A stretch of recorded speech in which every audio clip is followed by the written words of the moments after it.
부정선거가 이 모든 악의 근원입니다. 여러분 며칠 전에 이재명 대통령 행세를 하는 자가 국무회의에서 어떤 얘기를 했냐면 자기가 전철을 자기 얘기를 하는지 아니면 어떤 지인의 이야기를 하는지 모르겠는데 전철을 타고 가는데 어떤 사람들이 중공이 저지른 부정선거 척결하자, 부정선거 진상을 규명해야 한다, 이런 이야기를 하더라. 그런데 그 자들이 우리들 얘기하는 거죠. 그 사람들이 옛날에는 숨어서 얘기를 했는데, 몰래 얘기를 했는데 지금은 자기네들이 큰 대세를 얻은 것처럼 막 떠들더라. 아니, 중국과 우리의 부정선거가 무슨 관련이 있습니까? 그러면서 김민석 총리에게 그렇게 얘기를 했습니다. 거기에 대한 조처도 빨리 취해주기 바랍니다. 속도를 내주기 바랍니다. 이렇게 얘기를 했습니다.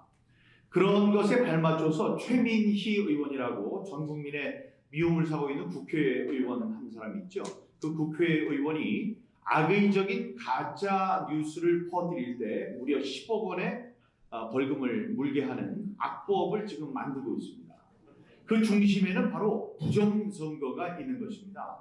이재명이 이 웃는 얼굴로 눈웃음을 치면서 가당치 않다는 듯이 슬쩍 넘기면서 웃음으로 넘기려고 했지만 그 말을 할 때 저는 그 사람 눈에서 두려움을 느꼈습니다.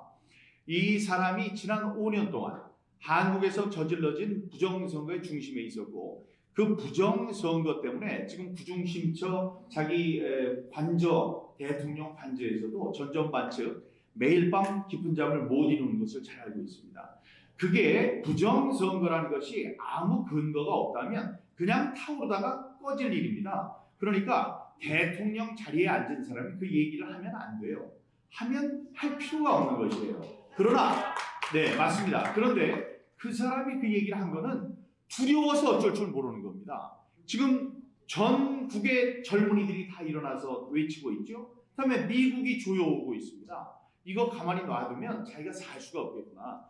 그거 가만히 모른 척하고 지나갈 수가 없는 거예요.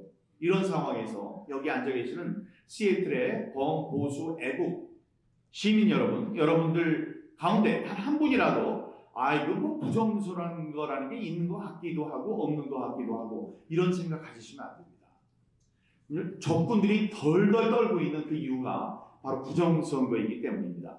부정선거를 이해하기 위해서 여러분들이 이해를 하려고 하는데 세 가지의 관문이 있습니다. 세 가지가 여러분들이 이 부정선거로 가까이 가는데, 그 이해를 하는데 막고 있는 문이 세 개 있는데, 첫 번째가 뭐냐면 지금이 어느 세대인데 부정선거 얘기냐, 이런 얘기예요. 그 많이 들으셨고 여러분들 속에서도 지금이 어느 때인데 1960년에 있었던 3.15 부정선거 얘기를 하냐. 3.15 부정선거는 막걸리 사주고 고무신 사주고 그러면서 매표 행위예요. 내가 이거 줄 테니까 표 한 장 줘. 이렇게 한 건데 지금 사람들이 얼마나 깨어있는데 아직도 그 얘기를 안 하냐, 이런 생각을 하실 겁니다. 여러분, 그 얘기는 틀린 겁니다. 옛날과 지금은 달라요. 지금 있는 부정선거는 대한민국이 IT가 정말 발전되어 있어요. 이 정보의 고속도로가 전국으로 촘촘하게 짜여 있습니다. 미국의 부정선거 양상은 다른데 우리는 한 3,000개 있는 선거구, 그러니까 아까 사전선거요. 사전 투표를 하는 각 투표소와 또 개표를 할 때 있는 한 3,000개의 개표기, 전자 개표기가 모두 단 하나의 줄로 연결이 되어 있습니다. 한 서버로. 그렇기 때문에 이 서버에서 기다리면 돼요. 이 기다리면은 되는 겁니다. 그러니까 옛날에 이렇게 고무신 사주고 막걸리 받아주고 했던 그 옛날의 부정선거가 아니고, 이런 IT 기술이 발전되지 못하면 다른 나라에서 못하는데 한국에서만 바로 지금 할 수 있는 것이 지금 나오고 있는 부정선거다. 그러니 지금에 있는 부정선거는 최첨단 디지털 범죄입니다. 예, 그래서 여러분들이 그 생각을 하게 되면 내가 알고 있는 것과 다른데? 이러면서 다시 들여다보게 될 거예요.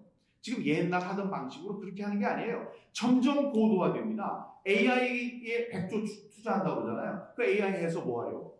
이 AI를 들여다보는 시각들이 다 다른데 부정선거도 AI로 하려고 합니다. 그러면 우리 눈으로 볼 수가 없습니다. 두 번째 뭐냐면 그러면 부정선거를 몇 명이 하는 게 아니고 자, 그 감시하려고 수십만 명이 지금 참관인으로 들어가 있는데 수만 명이 들어가 있는데 그럼 그 사람들이 전부 다 짠 거냐? 그 사람들은 감시를 할 수 있을 것 아니냐? 그 사람들이 못 봤다면 다음에 그 사람들 중에 이 양심 고백이 없다면 부정선거는 없는 게 아니냐 이런 생각하실 겁니다. 여러분 저기 지금 이거는요.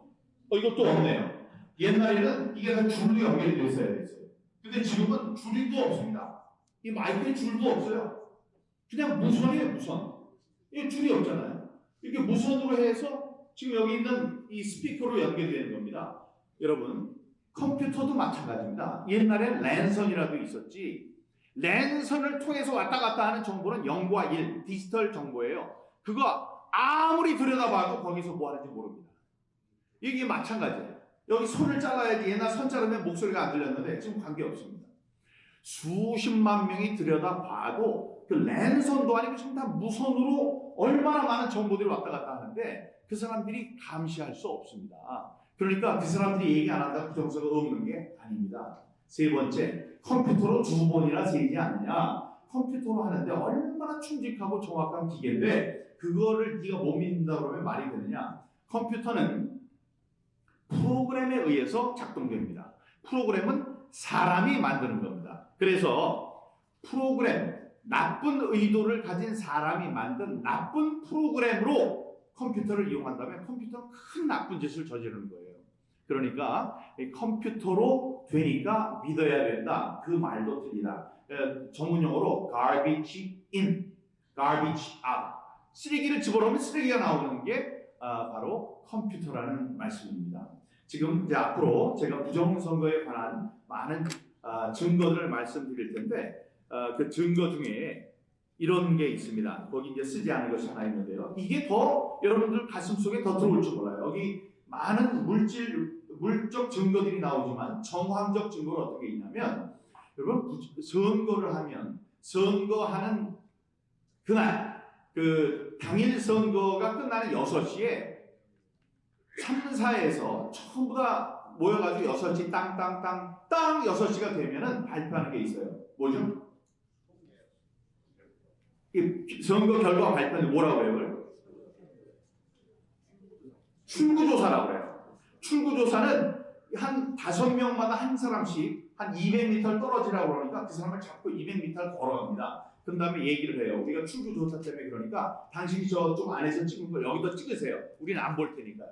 그래서 5명마다 한 명씩 해서 투표를 다시 하게 하는 겁니다. 그러니까 거의 100% 맞는 거예요. 정확성을 가진 겁니다. 그래서 그 정확성을 가진 것들이 발표가 되면 여기 앉은 민주당에 있는 사람, 국힘당에 있는 사람들이 그 결과를 보고 희비가 엇갈립니다. 지난 21대 총선 같은 경우에는 무려 180석을 민주당이 가져갔습니다. 그 전에 있었던 지방선거, 그 2년 전에 있었던 지방선거보다는 총선, 국회의원 선거가 더 중요하고 국회의원 선거보다는 대통령 선거가 더 중요하죠. 자, 지방선거할 때 추미애가 대표를 했는데 추미애하고 전부 다 이렇게 앉아 있었어요. 앉아 있다가 딴 했는데 지방선거에서 민주당이 이겼다고 그러니까 난리를 쳤습니다. 난리. 막 일어나서 춤을 추고 난리 쳤어요. 박수 치고 난리 쳤습니다. 근데 이 총선 때 180석, 무려 180석을 얻었습니다. 151석만 얻어도 승리인데 무려 180석을 얻었어요. 180석을 얻었다고 방송이 짠 하고 나갔는데 민주당 사람 중에 단 한 사람도 웃질 않아요. 이게 박수를 치는데 뭐라고 그랬냐 지금? 180석? 정말이야? 아니 180석? 아니 유시민이 180석이라고 그러더니 정말로 180석? 뭐 이상한 거 아니에요? 한 명도 웃질 않습니다. 여러분 이거는 직관적인 증거입니다. 자기네들도 믿을 수 없었어요. 아니 어떻게 180석을 얻어? 그렇게 그들의 얼굴 속에 나타나 있었습니다. 그것만 있었으면 그러니까 막 일어나서 난리를 쳐야 되는 사람들이 한 사람도 웃지 않아요. 정말 한 사람도 웃지 않았습니다. 미소가 없어요. 박수를 치는데 야 다들 이상해가지고 이런 표정 국힘당이 아니고 민주당 승리한 그 사람들이 그랬습니다. 여러분, 지난 21대 총선의 제1 공로자는 양정철이라는 사람입니다. 양정철이라는 친구가 있는데 외대를 졸업한 그 이제 정보통인데요. 민주당에 있는 민주연구원이라는 그 싱크탱크가 있습니다. 여론조사를 하는 싱크탱크의 원장을 했던 그런 친구인데, 그 친구가 21대 총선을 전부 다 지휘했어요. 중국에 가서 당교라는 중국 공산당의 사관학교 비슷한 것과 MOU를 체결하고, 뭐 여기저기 돌아 텐센트와도 MOU를 체결하고, 그다음에 각 지역 사회에 있는 지역 연구소에서 MOU를 체결해서 거기 있는 모든 빅데이터를 다 가져오고, 이러면서 전부 다 아주 새로운 방식으로 선거를 치른 사람이 양정철입니다. 그 양정철이라는 사람이 있고요. 미국에서 제가 워싱턴 특파원할 때 부시 대통령, 아들 대통령이 재선을 했는데, 재선을 해서 당선이 되면 그 필라델피아에 있는 어느 큰 건물에서 이 큰 댄스 파티를 합니다. 공식 파티를 해요.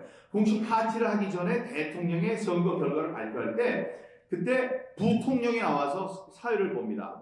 막 사회를 보다가 대통령을 불러요. 그럼 대통령이 나옵니다. 당선자가 나와요. 나와서 쭉쭉 고마운 사람 순서대로 얘기를 합니다. 제일 처음에 자기 부인, 그다음에 딸들 얘기를 하고, 다음에 선거 대책 본부장을 부릅니다. 그 다음에 이제 부통령을 부르고, 부통령을 먼저 부르죠. 자기를 이제 소개해줬으니까. 그다음에 그 순서로 부르고, 제일 자기 당선에 유력하게 그 공로를 세운 사람을 부르는데, 그때 불렀던 사람이 칼 로브라는 사람입니다. 1949년생으로 대통령 선거, 나중에 대통령이 두 번째 된 다음에 대통령 비서실에 부실장을 하고 모든 실권을 가졌던 사람입니다. 그 사람은 뭐라고 하냐면 칼 로브, the architect라고 해요. 그러니까 칼 로브, 이 승리의 설계자라고 얘기를 합니다. 그러니까 그러면서 부시 대통령 특유의 웃음, 이렇게 한번 싹찡거리는 웃음을 웃습니다. 그러니까 칼 로브는 칼 로브대로 딱 미소로 봤습니다. 다른 거 소개 안 했어요. 그냥 칼 로브, the architect라고 했습니다. 정말 자랑스러운 그런 순간이었죠. 그런데 똑같은 취급을 받아야 되는 사람이 바로 양정철입니다. 180석을 얻었어요. 180석을. 자, 그런데 양정철, 제가 양정철이라면 이렇게 하겠습니다. 대통령한테 바로 찾아가지고, 문재인 대통령이 저 때문에 180석 얻었죠? 국무총리 시켜주세요. 아니면 저 장관 시켜주세요. 아니면 미국 대사 시켜주세요. 아니면 국영기업체 사장 시켜주세요. 이럴 겁니다. 그런데 모든 기자들이 양정철한테 달려갔습니다. 달려가서 뭐라 그랬냐? 승리의 주역, 승리의 설계자 양정철 민주연구원장 한마디 해보세요. 이랬어요. 그랬더니 양정철이 뭐라 그랬냐면, 이 아랫입술을 떨면서 뭐라 그랬냐면, 선거 결과가 너무 무섭고 두려워서 저는 오늘부로 정계를 은퇴합니다. 그랬습니다. 여러분, 이것보다 더 강력한 증거가 없는 거예요. 아니, 승리를 다 해놓고 왜 그랬냐? 떴던 거는, 아니 한 160석으로 하지, 중국에다 맡겨놨더니 180석을 해놨어요. 이거 무지막지하게 해놨기 때문에 이제 모든 사람이 들고 일어나고, 나는 죽었어. 이제 죽었어요. 부정선거의 이 설계자 너 양정철 너 죽었어. 이럴 줄 알고 바로 다음날 어디로 왔냐면 미국 와가지고 CSIS 싱크탱크에서 몇 년을 있었습니다. 그런데 신기하게도 대한민국에는 바보 같은 사람들만 있어가지고 민경욱이 일어나서 떠들 때 아무도 맞장구를 쳐주지 않았습니다. 특히 정치인들 가만히 있었어요. 가만히 있으니까 양정철이 제일 신기했을 거예요. 야, 이게 뭐냐? 아니, 없는 게 되는 거야? 이러고 다시 이제 한국으로 돌아왔죠. 여러분, 이런 것들이 부정선거의 증거인데요. 자, 증거 하나씩 이제 살펴보기 전에 딱 하나만 더 말씀드리겠습니다. 모든 것의 중심은 부정선거가 있습니다. 모든 것의 중심에는 부정선거가 있는데, 윤석열 대통령은 왜 비상계엄을 선포했을까요? 비상계엄 선포한 이유를 우린 처음에 몰랐어요. 왜 갑자기 비상계엄이야? 제가 앉아가지고 9시보다 저게 뭐지? 이러고 있었을 정도였습니다. 근데 김용현 장관이 그랬습니다. 이 선관위에 더 많은, 국회보다 더 많은 군인들을 보냈고 그때 서버를 가지고 나오려고 했었다. 부정선거를 밝혀보려는 것이 이 비상계엄의 이유였다고 말을 했습니다. 대통령이 대통령 일을 하기 위해서는 두 가지, 많은 게 필요하지만 뭐 지혜도 필요하지만 중요한 게 크게 두 가지인데 하나는 인력과 돈입니다. 인력은 똑똑한 사람들을 전부 다 장관으로 임명하는 거예요. 그러면 자기의 통치 철학을 그 사람들이 펼치는 겁니다. 다음에 통치 자금이 필요하죠. 돈이 있어야 돼요. 예산 말고 자기의 이야기를 사람들에게 이게 침투시키기 위해서는 기자들 밥도 사줘야 되고, 다음에 일반 국민들과 이렇게 소통을 해야 합니다. 그 소통을 하기 위해서 필요한 게 돈이에요. 자, 장관들을 임명을 했습니다. 장관을 임명했더니 무려 29명을 탄핵을 시켰어요. 장관 임명하면 탄핵, 한두 사람이 아니고 29명, 결국 나중에는 33명까지 됐지만 대통령이 계엄 발표하기 전까지는 29명을 탄핵을 시켰습니다. 여러분, 그럼 이 일을 못해요. 대한민국의 탄핵 제도는 얼마나 불합리하냐면 무슨 죄가 있으면 탄핵시키는 게 아니에요. 탄핵해야 돼 하고 국회에서 결의를 하면 탄핵이에요. 그래서 내려와가지고 이 헌법재판소에서 이 결정을 할 때까지 기다려야 돼. 너는 죄가 없다 그러면 한 3개월, 4개월, 5개월, 6개월 뒤에 올라갈 수 있습니다. 그러니까 아니 내무부 장관, 우리 말고 행안부 장관이다 그러면 행안부 장관을 탄핵을 시키면 탄핵이 아니라는 게 밝혀질 때까지 6개월까지 아무 일도 못해요. 죄가 없음에도 불구하고. 그런 사람이 몇 명? 29명. 다음에 돈이 필요합니다. 제가 청와대에 대변인으로 있었어요. 청와대 대변인 하면 카드를 하나 줘요. 카드를 얼마 주냐? 여러분 놀라지 마세요. 그 카드 안에 들어있는 거 200만 원이에요. 200만 원 갖고 한 달을 쓰래요.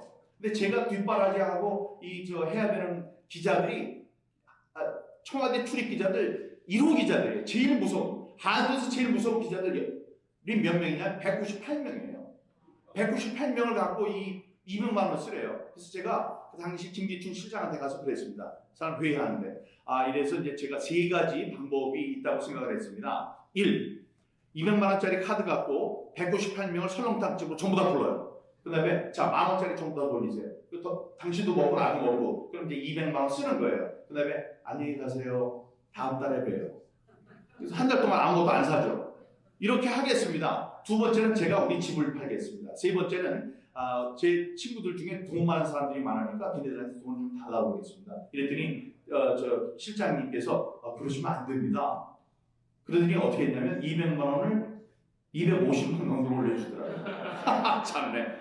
250만 원 가지고 뭘 합니까? 그동안에 그냥 뭐 집에 있는 음식, 술 전부 다 가져와서 내가 다 쓰고 그랬습니다. 자, 그런 돈 저만 카드가 있는 게 아니고 수석들한테 카드 다 가죠. 실장한테도 가죠. 다음에 대통령도 필요합니다. 이 올림픽 같은 데서 이 금메달 따오면은 올림픽 한 선수들을 전부 다 청와대로 부릅니다. 초청을 해서 맛있는 거 사주고 공연도 하고 기념품도 나눠주고 사진도 찍고 이렇게 격려를 해요. 그게 돈이에요. 돈이 들어가요. 그게 몇십억 원이 있어야 됩니다. 1년에 예산을 몇십억 원. 근데 그 몇십억 원을 깎았어요. 얼마로 깎았냐? 반으로 깎아도 내가 250만 원 있다가 125만 원이니까 내가 충격이 클 텐데 그걸 0원으로 만들었어. 빵원. 아무것도 못하는 거예요.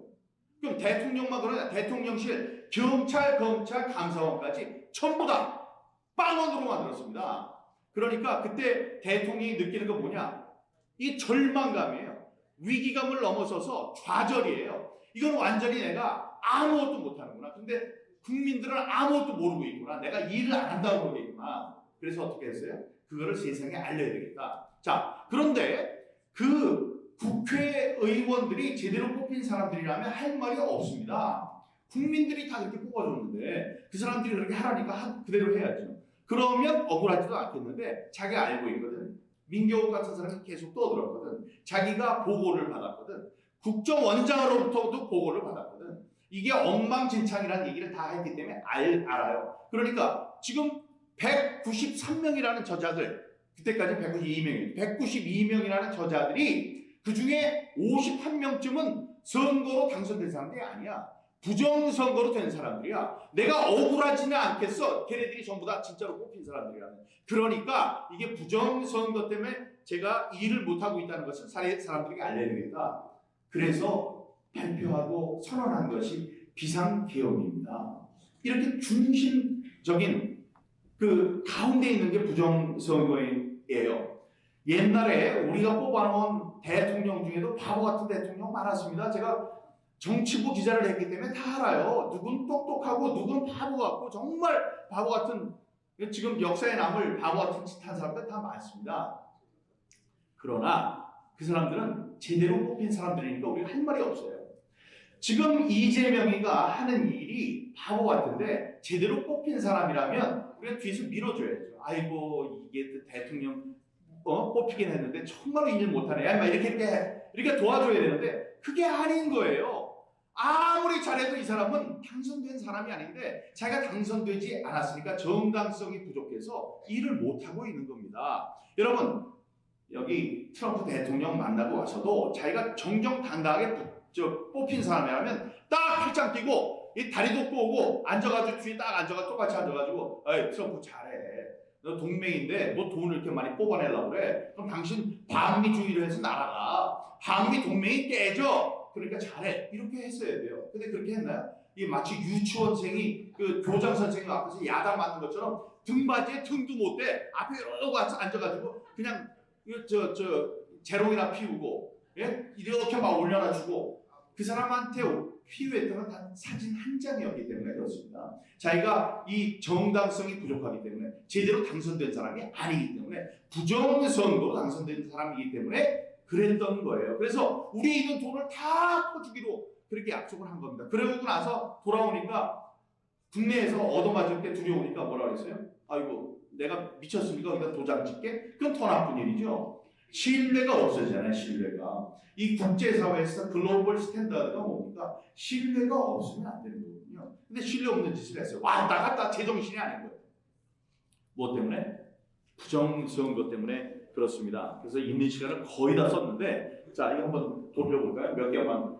예, 여기 통계적 증거, 물리적 증거, 증인의 증언, 정황적 증거들이 있는데요. 서울, 경기, 인천에 기적 같은 일이 벌어졌는데 이게 통계적 증거입니다. 여러분 서울과 경기, 인천에서 이 민주당 후보들이 받은 전체 표와 이 미래통합당 지금 국민의힘 후보들이 받은 전체 표를 비교를 해봤더니 63대 36이었어요. 경기도에서.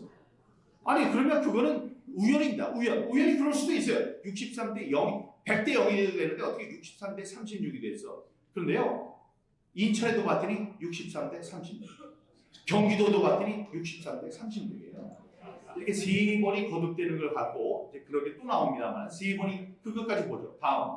인천 연수구를 제 지역구입니다. 제 지역구에 여러분 아까 선거가 당일 투표가 있고 사전 투표가 있어요. 당일 투표에서 제가 얼마를 이겼냐면 3,000표를 이겼습니다. 3,000표를 이겼는데 당일 투표가 이만큼이기 때문에 사전 투표는 요만큼이었어요. 요만큼이면 여기서 한 1,500표쯤 이기면 자연스러워요. 그런데 여기서 이만큼에서 1,500표를 이겼는데 요만큼인 사전 투표에서 제가 6,000표를 졌대요. 그게 이상하잖아요. 그래서 사전 투표를 들여다봤어요. 사전 투표에 두 가지가 있는데 사전 관내 투표, 관외 투표가 있습니다. 사전 관내 투표는 당일날이 노는 날이니까 미리 투표하고 놀러 갈 거야. 그래서 미리 집 근처에서 찍는 사람들이 당일 사전 투표, 아니 사전 관내 투표고 사전 관외 투표는 군인들 생각하면 돼요. 군인들은 그날 집에 가지는 못하니까 자기가 여기에서 투표하겠습니다 하고 미리 자기 집이 아닌 곳에서 사전 투표라는 게 사전 관외 투표입니다. 그런데요, 제가 이걸 비율을 봤더니 사전 관내 투표를 저한테 100명이 했으면 군인들은 39명, 그러니까 사전 관내 투표 39명이 했어요. 100대 39. 이건 우연의 일치입니다. 근데 옆에 있는 다른 후보가 봤더니 걔 100명 할 때 군인들이 39명을 찍었어요. 이건 우연의 일치예요. 자, 옆에 있는 또 하나의 유력한 후보가 있었는데 이정미 그 친구도 사전 관내 투표가 100일 때 사전 관내 투표가 39입니다. 이런 건 있을 수 있다? 없다. 없어요. 그냥 아주 신기하게 일어날 수 있는 게 아니냐? 아니에요. 그 얘기는 뭐라고 하냐면 우리 007 시리즈가 있는데 007 골드 핑거스라는 영화가 있습니다. 거기에 있는 극작가가 뭐라 그러냐면 거기 쓴 대사 중에 하나가 Once is happenstance, twice is coincidence, three times that's an enemy action. 우연. 두 번째 우연의 일치. 우연이라는 게 아주 이상하게 일어나는 거지만 두 번째는 우연의 일치. 세 번째는 그러면 또 우연의 일치가 아니고 세 번 거듭되면 그건 적의 공격이다. 근데 이거는 실제로 시카고 갱단에서 쓰는 얘기입니다. 시카고 갱단에서 한 사람이 무슨 식중독으로 죽었어. 자기 갱단이. 야, 어떻게 식중독으로 죽냐? 참 신기하네, 이 자식. 다음번에 봤더니 다음 주에 또 한 사람이 식중독으로 죽었어요. 아니, 누가 독을 탔나? 이게 우연의 일치네. 세 번째 또 죽었어요. 그러면 야, 또 이게 아니고 세 번째 그러면 바로 총 들고 나가가지고 상대방 갱단을 죽여야 된다. 왜냐하면 걔네들이 한 게 분명하니까. 이거는 우연의 일치가 아니라는 얘기입니다. 이걸 갖고 어떻게 하냐? 대한민국에서 통계를 제일 잘 아시는 박성현 교수님, 서울대 통계학과 교수님이시고 그 한림대가 아니고 한국에도 원로 학자들의 모임이 있는데 그 모임에서 회장을 하신 분이에요. 박성현 교수님이 뭐라고 하셨냐면 이거는 두 가지 경우다. 아까 말씀하셨어요. 고든창 말씀하셨는데 하나님이 하셨거나 아니면 100% 조작이다 이렇게 얘기했습니다. 아니 하나님이 얼마나 바쁘신데 여기 와서 이런 짓을 하셨어요. 그러니까 하나님이 하신 게 아니에요. 100% 조작이라는 얘기입니다. 다음 볼까요? 네, 다음 볼까요? 자, 당일 선거, 사전 선거에 이상한 그래프가 있는데요. 자, 왼쪽에 저기 두 개, 이렇게 세 개가 있는데 그 왼쪽에 있는 걸 보면 이렇게 삼각형으로 되어 있죠. 그걸 잘 만들면 이렇게 종이 뒤집어진 것처럼 되는데 요거를 통계학에서는 뭐냐면은 저렇게 엎어놓은 종같이 된 거를 정규 분포라고 합니다. 이 정규 분포, 히스토그램을 그려가지고 딱 보면 정규 분포가 되는 거가 이건 정상이에요. 아래이 전부 다 정상입니다. 서울, 경기, 인천인데 전부 다 똑같이 정상입니다. 오른쪽 걸 보면 이렇게 가운데 하나가 서 있고 양쪽에 봉이 두 개가 있죠. 이거를 쌍봉 그래프라고 해요. 쌍봉 그래프. 쌍봉 그래프라는 거는 두 개, 동일한 집단에서 나온 것이 아니다. 그래서 부정의 증거로 사용되는 것이 바로 저 그래프입니다. 그래프를 그려서 히스토그램이 양쪽으로 봉이 두 개, 쌍봉이 나타난다. 그러면 그건 바로 부정선거의 저 자체로 증거가 되는 것입니다. 저렇게 쭉 나왔어요. 전국이 똑같아요. 근데 예외가 있습니다. 다음 장. 그러니까 아까는 왼쪽 거는 하나였는데 오른쪽 걸 보면 두 개였죠. 근데 여기는 왼쪽이나 오른쪽이나 21대나 22대나 20대나 21대나 똑같아요. 20대, 21대, 20대, 21대, 20대, 21대. 잘 안 보이는데 그게 어디냐면 광주, 전남, 전북이에요. 광주, 전남, 전북만 빼고 모든 곳이 다 쌍봉 그래프가 나왔습니다. 이건 뭐냐면 전북, 전남, 광주만 빼고 전국에서 전부 다 부정선거를 저질렀다는 증거가 되는 것입니다. 다른 설명이 필요 없어요. 수학을 아는 사람들, 통계를 아는 사람들은 이걸 보면 어이구 부정이 저질러졌네. 어이구 어떻게 여기만 부정을 안 저질렀을까? 자기 거니까 안 해도 되는 거죠. 거기는 안 해도 당선이 됩니다. 다음. 대수의 법칙이라는 게 있습니다. 이게 굉장히 중요합니다. 요거 하면은 끝날 것 같은데 대수의 법칙은 Law of Large Numbers. Law of Large Number. 큰 수의 법칙이라는 거예요. 대수의 법칙이라는 게 뭐냐면 5,000개의 하얀 바둑돌, 5,000개의 까만 바둑돌을 자루에 집어넣고 막 흔들어요. 근데 자루 속에 손을 집어넣어. 그래서 하나를 뽑아요. 그럼 뭐 하얀 거 아니면 까만 게 나오겠죠. 그걸 10개를 뽑아. 10개 뽑으면 5대5로 나오는 게 아니에요. 10대5로도 나올 수 있고 7대3로도 나올 수 있습니다. 처음에는. 그런데 너를 계속 뽑아. 5,000개씩을 뽑으면 5대5가 되겠죠. 5,000개밖에 없으니까. 5,000개니까. 근데 그게 말고 어느 순간에 가면 이 10개를 하면 7대3으로 나올 수 있는데 어느 순간에 가면 그 뽑는 게 전부 다 5대5가 되는 어느 순간이 있습니다. 그게 3,000개. 3,000개를 뽑다 보면 대개 1,500개로 수렴이 된다. 이래서 이 다음 점 보면 요 밑에 아니 그거 말고요. 그 전에 대수의 법칙은 특정 모집단에서 무작위적으로 표본 집단을 꺼낼 경우 그 수가 크면 클수록 모집단의 성격과 같아진다. 예? 그러니까 5,000개씩 집어넣는데 제일 처음에 한 10개씩 뺀 거 말고 한 1,000개씩 뽑다 보면 500개, 3,000 가까워지고 3,000개가 지나면 1,500개, 1,500개로 이렇게 정리가 되더라. 이걸 대수의 법칙이라고 합니다. 이건 특별한 거예요. 처음에 되기 전에는 한 100개 뽑아도 이렇게 편차가 있지만 한 1500개, 3000개쯤 되면 1500개, 1500개로 같아지더라. 이렇게 되는 겁니다. 이런 법칙이 있는데, 3000개 뽑아도 1000개, 2000개 이렇게 나올 수 있잖아. 이런 얘기하면 안 됩니다. 3000개가 지나면 1500개, 1500개로 수렴이 된다. 그게 큰 수의 법칙이다. 이런 거예요. 자, 그런데 한 지역구에 같은 후보를 보고 같은 문제로 같은 지역구 문제 수건 사업이 있는 그 사람들의 입장에서 한 14만 명쯤 있는 데서 사전투표를 한 반쯤 하고 당일 투표를 반쯤 하면 그 두 개의 대수의 법칙에 의해서 사전투표, 관내 사전투표, 당일 투표, 전체 투표의 득표율이 비슷해야 한다. 이것이 움직일 수 없는 대수의 법칙입니다. 여기 지금 연세가 좀 어리신 분들 지금 안 보이시지만 저 뒤에 흔들어 주신 분 감사합니다. 좀 이렇게 젊은 분들이 계신데 그분들은 이걸 고등학교 때 배웠기 때문에 안 잊어버리고 있어요. 다음에 고등학교 때 배웠어도 배우는 많은 수학 이론 중에 그 수능에 나오는 게 있고 안 나오는 게 있어요. 근데 이건 수능에 나와요. 대수의 법칙. 그러니까 죽어라고 공부하는 겁니다. 그 사람들은 알아요. 이게 무슨 법칙인지. 자, 그런데 이게 비슷해야 된다는 거예요. 비슷해야 돼요. 비슷해야 되는데 이거를 예를 들어보면 어떤 게 있냐. 우리 큰 가마솥에 육개장을 끓여봅시다. 육개장에 끓이려면 국물, 된장, 고추장도 풀어야 되고 소금으로 간도 봐야 되고 후춧가루도 넣어야 되고 당면도 집어넣고 양지머리도 집어넣고 대파도 집어넣고 그래서 푹 끓이잖아요.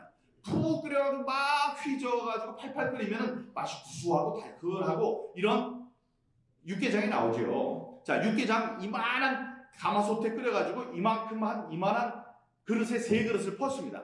3그릇을 풀면 그 3그릇 안에 들어가 있는 파와 당면, 양지머리, 고추장 이거에 성분이 똑같이 들어갔냐? 그렇지 않아요. 어디에는 고추장 덩어리가 좀 들어갈 수도 있고 어디에는 당면이 더 많이 들어갈 수도 있습니다. 하지만 전체적으로 맛을 보면 매콤하고 달콤하고 덜큰하고 고소하고 이런 맛이 납니다. 뜨끈하고 이런 맛이 나요.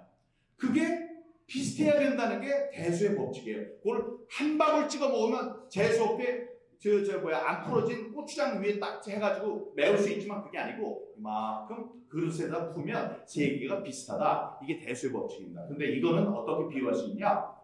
2그릇은 육개장이 나와서 한 그릇은 팥빙수가 나왔어요.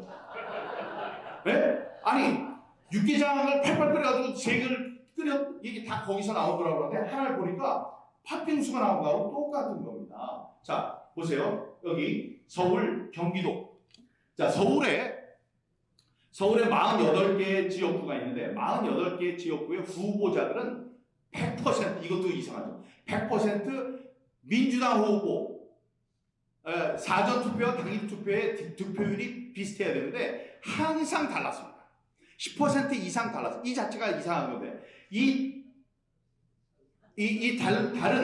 다른 것 중에 항상 유리했던 사람은 민주당이에요. 이상하잖아요. 어디는 국힘당도 높고 어디는 민주당이 높고 이래야 되는데 항상 사전투표에서는 민주당만 높았습니다. 이게 이상하죠. 그래서 이거를 48개를 무시하고 그러면 각 동별로 보자. 동별로 보자.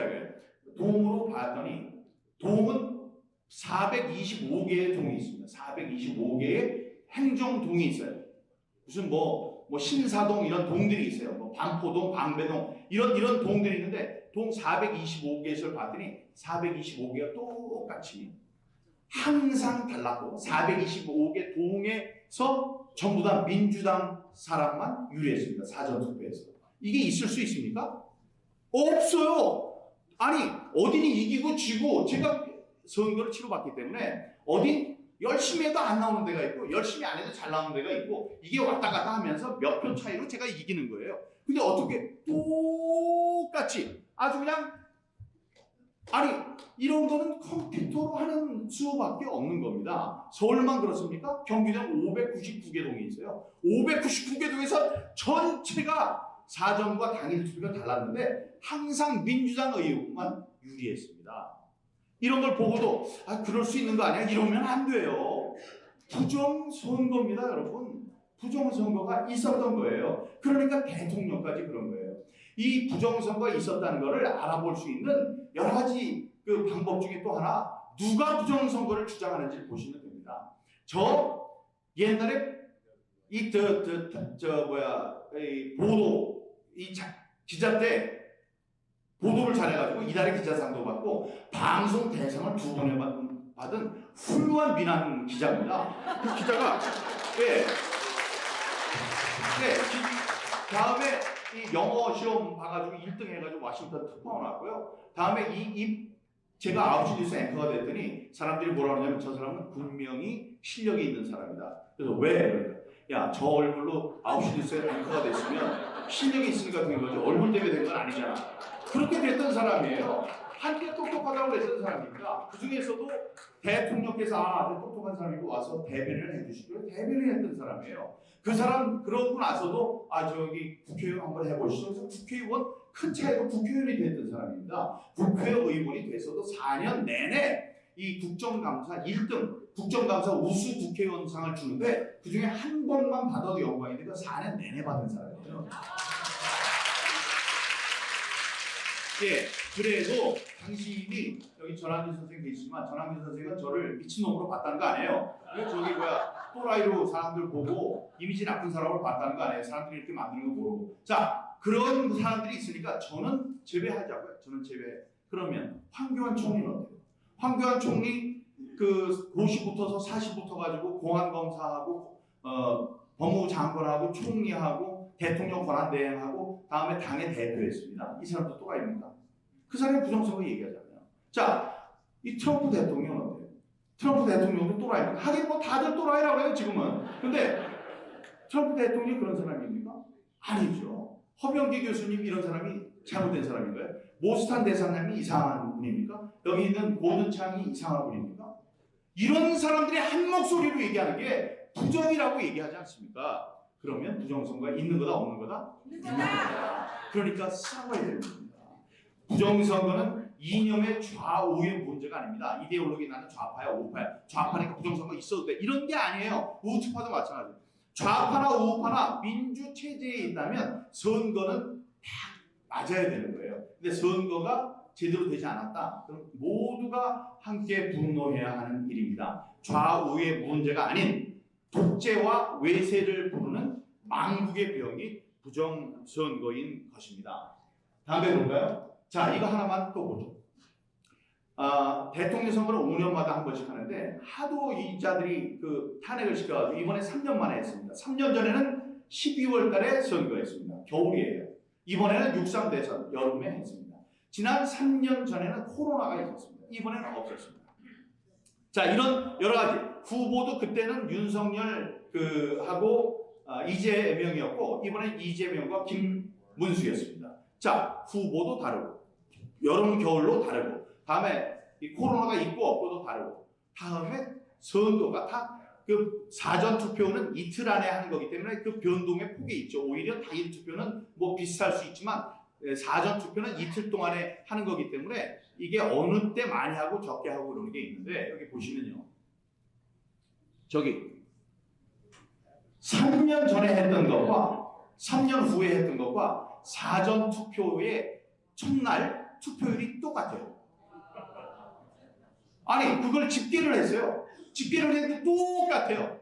이게 피어슨 상관계수라는 게 있습니다. 피어슨 상관계수는 이렇게 시간에 따라서 달라지는 수치가 있는데 이것과 다음에 있는 것과 비교를 해서 어떤 게 뭐 비슷하냐 아니냐를 따지는 거예요. 1이면 완전히 똑같은 거고 마이너스 1이면 반대고 0이면 관계가 없는 거예요. 근데 이거는 얼마냐? 1이면 똑같은 건데 100으로 하죠. 그걸 100으로 하면 이거는 어떻게 되냐? 90. 90만 돼도 높은 거 아니에요? 거의 비슷한 거잖아요. 99. 이거는 뭐 거의 비슷한 거 아니에요? 99.9. 이거는 거의 비슷한 거 아니에요? 90.99. 그러니까 뭐 거의 비슷한 거 아니에요? 이게 99.994 똑같답니다. 이게 있을 수 있습니까? 없어요. 그리고 똑같이 하면 시간까지 하면 딱 알까봐 1시간만 늦춰놨어요. 1시간만. 3년 1시간만 달라요. 이게 말이 되냐고요? 드디어 올렸다.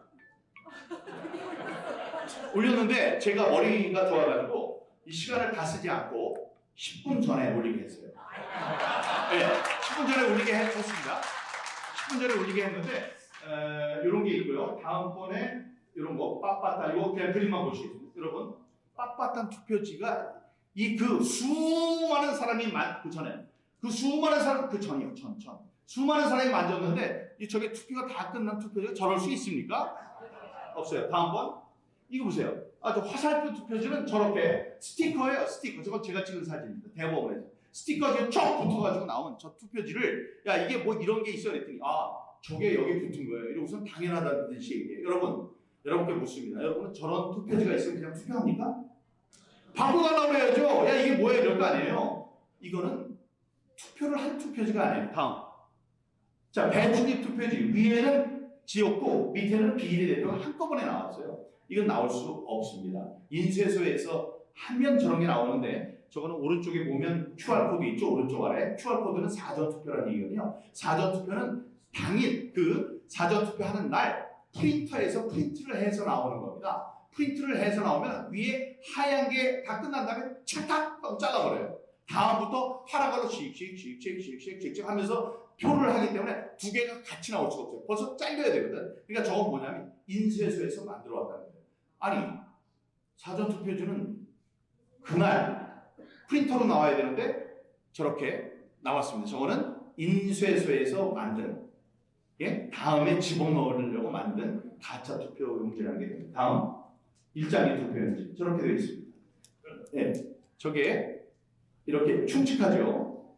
송도, 이동, 제주 투표소 관리관의 인 이래야 되는데 그렇게 안 하고 저렇게 막 뭉개져 있어요. 그랬더니 뭐라고 하냐? 저런 거 있을 수 있는데 옛날에는 이렇게 도장을 찍었는데 지금은 만년 도장이라서 찍으면 그만큼 잉크가 샥 나와요. 잉크가 나와서 찍히는 거기 때문에 그걸 모르고 인주를 이렇게 찍으면 저런 일이 벌어집니다. 라고 얘기를 합니다. 거짓말이에요. 왜냐? 인주가 있어야지 찍지. 저거 있은 다음에 인주가 없거든요. 근데 인주를 어디서 나서 찍었다네. 그리고 저게 몇 장 나왔냐? 1000장이 나왔어요. 그럼 1000장이라는 거죠. 여러분 이러는데 14만 장 중에서 1000장이 나왔냐? 그게 아니고요. 그날 하루 종일 투표한 사람이 1974명이에요. 1974명 중에 1000장이 저런 게 나왔어요.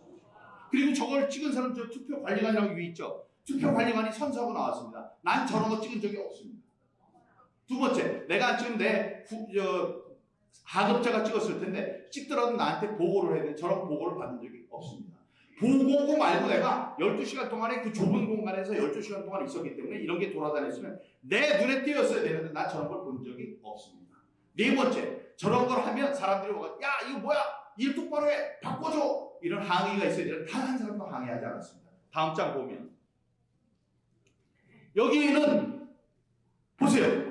여기에 저 사랑하는 우리 전하길 강사께서 유력한 증거를 가지고 10억 원 준다고 그랬는데 저는 5년 전에 벌써 10억 원 걸었어요.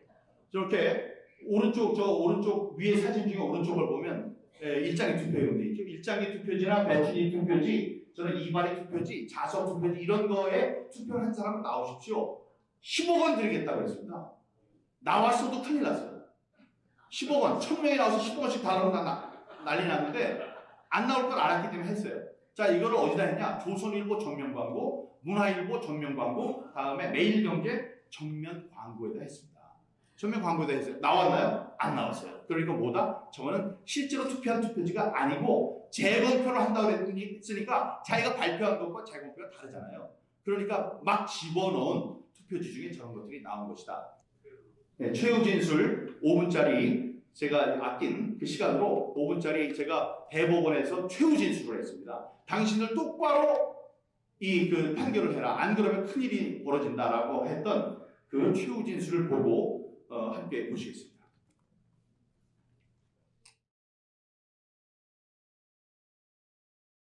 KBS 정치부 민경욱 기자가 보도 기자상을 받았습니다. 민경욱 기자를 올해 수상자로 선정했습니다.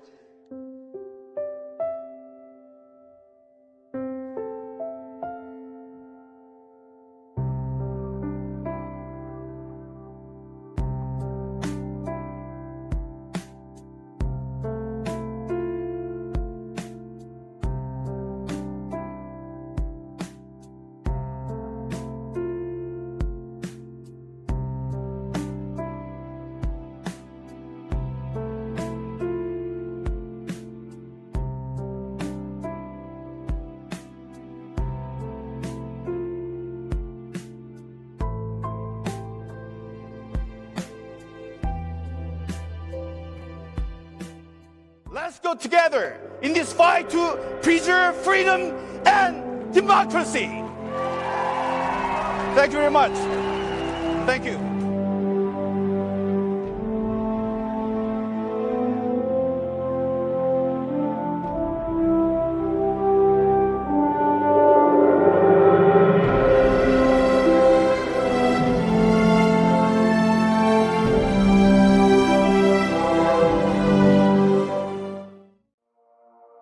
존경하는 재판장님, 민주주의는 피를 먹고 자란다로 잘 알려진 유명한 말이 있습니다. 그 말의 원본은 민주주의라는 나무는 때때로 애국자와 독재자의 피를 먹고 원기를 회복해야 한다고 되어 있습니다. 미국 헌법의 기초를 잡은 미국 제3대 대통령 토마스 제퍼슨이 한 말입니다. 참으로 의미심장한 말이며 그 같은 사례는 우리 현대사에서도 쉽게 찾아볼 수 있습니다. 지난 1960년에 있었던 3.15 부정선거가 그랬습니다. 정부가 주도한 부정선거로 김주열 군의 눈에 최루탄이 박혀 사망한 채로 발견됐고, 이어진 데모에서 수많은 사람들이 죽거나 다쳤습니다. 4월 18일에는 데모를 하던 고려대생 2명이 정치 깡패들의 공격을 받아 숨졌고, 이는 4.19 혁명과 5.16 혁명에 불을 당겼습니다. 이후 최인규 내무부 장관은 부정선거에 대한 책임을 지고 형장의 이슬로 사라졌습니다. 부당한 방법으로 권력 연장을 꿈꾼 위정자와 애국 시민들의 피값으로 자유민주주의에 꽂힌 선거 제도는 지난 60여 년 동안 공정하고 투명하게 지켜졌습니다. 존경하는 재판장님, 부정선거 진상 규명을 위해 싸워온 지난 2년을 생각해보면 조롱과 모독, 무시와 비웃음, 정부 권력의 탄압을 견뎌온 인고의 시간이었습니다. 그 모진 시간을 견딜 수 있게 한 것은 정의가 위험에 처했을 때 그를 구하기 위해서 누군가는 고통과 핍박을 견디며 희생을 해야 한다는 성서의 가르침이었습니다. 그리고 그 2년간의 시간 동안 우리가 흘리지 않은 것이 있으니 그것은 바로 피였습니다. 눈물과 땀은 원 없이 흘렸지만 피는 아꼈습니다. 그것은 우리 자유 대한민국의 자유민주주의 시스템이 위기에 처했을 때 피 없이도 그를 고칠 수 있을 것이라는 성숙한 자유민주주의의 자정과 복원 능력에 대한 믿음이 있었기 때문이었습니다. 존경하는 재판장님, 간절히 부탁드리오니 우리들의 그 믿음을 지켜주십시오. 존경하는 재판장님, 우리나라 선거 역사상 지금까지 몇 차례 재검표가 있었습니다. 지난 2000년에는 기자 출신인 문학진 후보가 개표 결과 단 3표 차이로 떨어지자 재검표를 요청했고, 그 결과 표 차이가 3표에서 2표로 줄어들었습니다. 단 1표가 줄어들었을 뿐입니다. 지난 2016년에는 인천 부평 갑구에서 우리 재판부 대법관님의 남편인 문병호 후보가 단 26표 차이로 낙선했습니다. 문 후보는 재검표를 신청했고 77일 만에 실시된 재검표 결과 26표의 차이는 23표 차이로 줄어들었습니다. 재검표로 바뀐 표는 단 3표에 불과했습니다. 이런 결과라면 완벽하지 않은 인간이 어쩔 수 없이 저지를 수 있는 실수며, 이런 정도라면 우리 자유민주주의 체제는 굳건하다고 할 수 있습니다. 그러나 바로 여러분들께서 지켜보신 제21대 총선 인천 연수구 을구의 재검표 결과는 어땠습니까? 무려 1년 2개월 만에 실시된 재검표에서 약 1000장의 이른바 일장기 투표용지가 쏟아져 나왔고, 생전 보도 듣도 못한 배춧잎 투표용지가 발견됐습니다. 난데없는 300표가 원고의 표에 더해져서 지금 그 책임을 두고 대법원과 중앙선관위라는 두 헌법기관이 다투고 있습니다. 존경하는 재판장님, 이건 우리 선거제도가 고장이 났다는, 그것도 심각하게 고장났다는 신호입니다. 1974명이 투표를 한 인천 송도 이동 제6투표소에서 과반인 1000장의 투표용지가 흉측한 모습의 일장기 투표용지였다는 걸 우리 국민들은 받아들일 수 없습니다. 이렇게 유린된 선거제도를 그냥 믿어달라고 하기에는 사태가 너무나도 심각합니다. 재판장님, 우리 국민은 헌법이 보장하는 완벽한 자유민주주의를 누릴 권리가 있습니다. 저는 지난 4.15 총선에서 훼손된 제 지역구 유권자들의 참정권을 복원시켜드리고자 지난 2년간 싸워왔습니다. 이제 그 종착지가 멀지 않아 보입니다. 존경하는 재판장님, 굳건한 뚝도 손가락만한 구멍에 의해 무너집니다. 정부 수립 이후 지금까지 한 표 또는 3표의 차이가 났을 뿐이었던 재검표 전후의 득표 수가 갑자기 260여 표 차이로 벌어지고 투표소와 개표소에 있지 않았던 일장기 투표지라는 무효 투표용지가 천여 장 발견됐습니다. 이것은 누군가 불순한 세력이 선거 결과에 부당한 영향을 미치려 범죄 행위를 했다는 여실한 증거입니다. 이런 범죄 행위를 모른 척해서는 안 됩니다. 그것은 정의가 무엇인지 혼란스러워하는 사회에 대해 오직 양심과 법령이 명령하는 바에 따라 분명한 이념적 표들을 제시하는 대법관님들의 고귀한 사명에 어긋나는 일입니다. 만일 이번 투표를 정상적인 투표라고 하신다면 앞으로는 개표장에서 수만 장의 무효 투표지, 가짜 투표용지가 쏟아져 나오더라도 그 선거가 정당한 선거라고 선포해야만 하는 돌이킬 수 없는 판례로 남는다는 사실을 부디 기억해 주시기 바랍니다. 저는 이번 선거 부정으로 얻을 이익이 거의 없을 것으로 보이는 중앙선관위가 이렇게 길을 쓰고 각종 거짓말을 쏟아내며 공정한 재판을 방해하는 의도를 참으로 알 수 없습니다.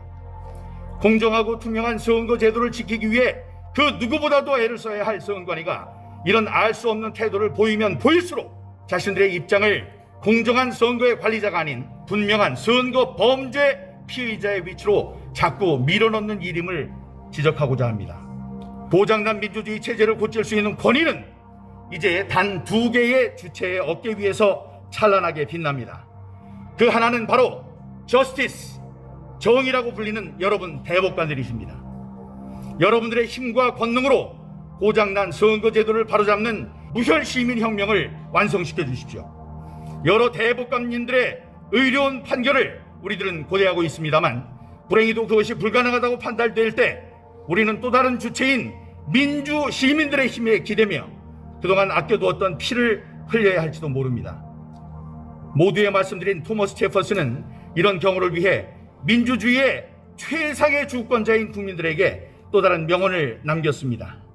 불의가 제도가 될 때 저항은 국민의 의무가 된다.